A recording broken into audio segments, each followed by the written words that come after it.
Welcome to the London Oratory Church. I'm Graham, and this is Graham's Gregorian Grotto.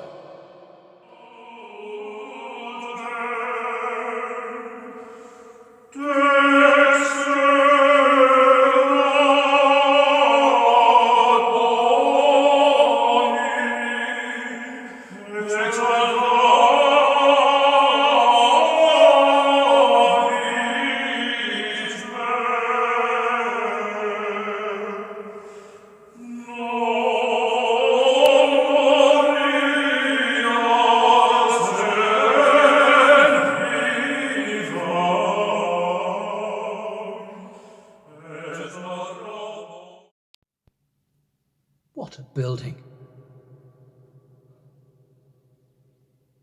Let's begin with a recap of episodes 1 and 2.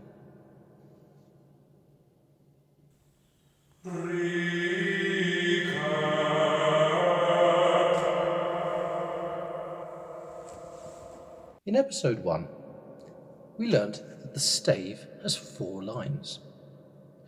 We talked about the 2 main clefs, and we discovered how to identify where the semitone intervals lie.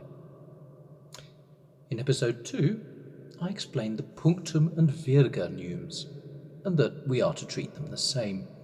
We also had a brief introduction to bar lines.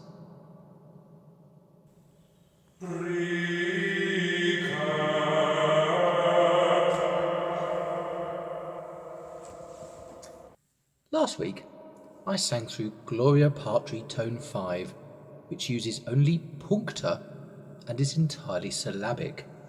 This week, we shall learn how to read something melismatic.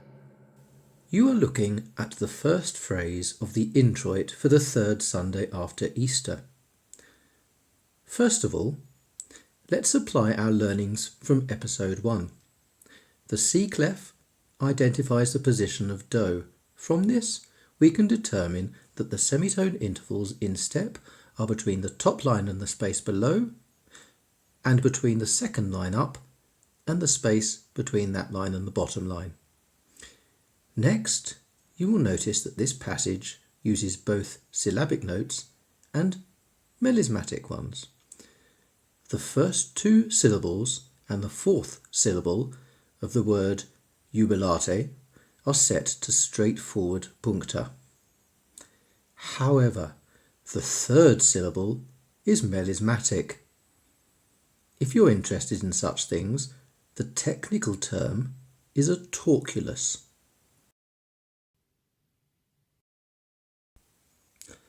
One sings the notes in the order one would expect, reading from left to right.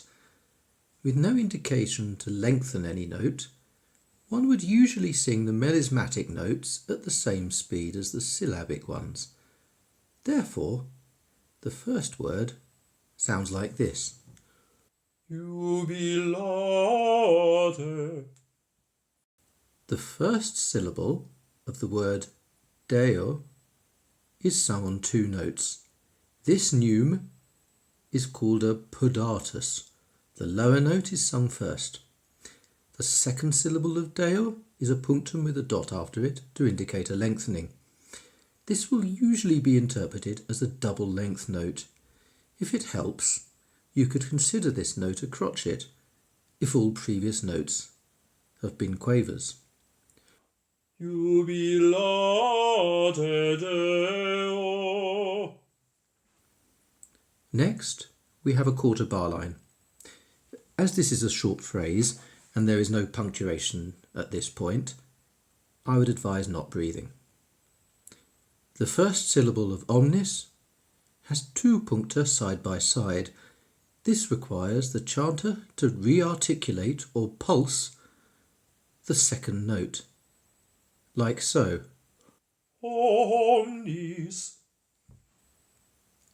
Using the tools we have learnt so far, we can sing up to the word terra. Jubilate Deo omnis terra. The third syllable of Alleluia is a torculus with a horizontal line, or epicema, over all three notes of said torculus. This indicates a slight lengthening of each note, acting like a ritardando in modern music notation. With all of this in mind, and to round off this week's tutorial, here is my interpretation of the entire first phrase of the introit for the third Sunday after Easter. Jubilate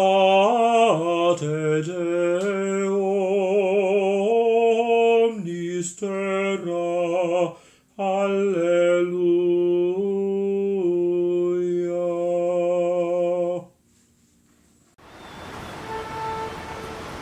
Thank you for watching. This has been episode 3 of Graham's Gregorian Grotto.